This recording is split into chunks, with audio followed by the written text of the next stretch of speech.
Três coisas que nós aprendemos então na aula de hoje, a primeira aula da Universidade X. Satanás significa a nossa voz interna, crivante, opositora, acusadora. Foi ela que crivou Jesus no deserto, porque desde pequeno só o que ele conhecia era a Bíblia. E a nossa voz interna, cerebral, sempre usa aquilo que nós conhecemos contra nós. Ou seja, há crivo para todo mundo, todos nós somos testados da mesma maneira. Segundo ponto que eu vou destacar, o primeiro ensino de Jesus, que aborda o quê? Desejo, motivação, intenção. Veja que a primeira coisa que Jesus diz publicamente, olha o contexto, é: não vim para anular a Bíblia, mas para cumpri-la. Veja que ele fala essa frase para deixar o terreno limpo para que depois ele pudesse falar o que fosse necessário. Porque daí é como se ele estivesse deixando tudo prontinho para que aqueles que fossem ouvi-lo, os religiosos, não quisessem matá-lo logo de cara. Porque eles iriam ouvir aquela frase e iriam entender assim: ah, não, ele não está atacando a Bíblia. Entende? Então Jesus era extremamente inteligente e cirúrgico naquilo que falava.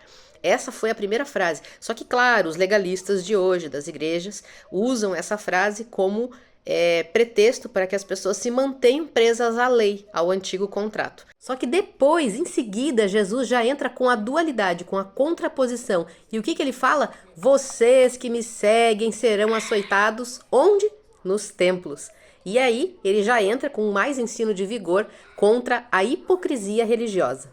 E o terceiro ensino que eu quero destacar, por último, se refere à mulher com fluxo de sangue. Aquela história que todos conhecem na Bíblia. O que acontece? Vocês sabem que, na época do Antigo Testamento, toda mulher era vista como impura em seu período menstrual. Por quê? Por causa da mistificação do fato. O que acontece? Quando Deus dava orientações acerca desse tema lá no Antigo Testamento, quando o povo ainda estava no deserto, era por quê? Por causa de uma questão meramente higiênica. Porque naquela época não havia formas da mulher se manter limpa nesse período. E imagina então várias mulheres menstruadas ao mesmo tempo, o que isso poderia causar, né? Era uma questão de saúde, ponto. Mas é claro que a igreja, as sinagogas, as religiões sempre mistificam. E nesse caso não foi diferente. Então o que acontece? Na época ali de Jesus, que essa mulher foi curada pela fé dela, as igrejas sempre falam de modo raso. Isso não é novidade. Mas o que acontece? Essa mulher é sempre destacada como tendo uma fé imensa. Mas é muito mais do que isso. Não é só uma questão de fé. Essa mulher foi contra o sistema. Ela se posicionou contra o sistema. Ela se levantou, assim como nós nos levantamos, nós ex. Por quê? Ela sabia que aquilo era injusto. E ela sabia que ela estava na ala vermelha da cidade. Ela não poderia estar no centro de forma alguma, porque ela era considerada o quê? Impura. E se alguém visse uma gota de sangue sequer, ou uma roupa manchada, aquela mulher seria arrastada em praça pública e morta apedrejada.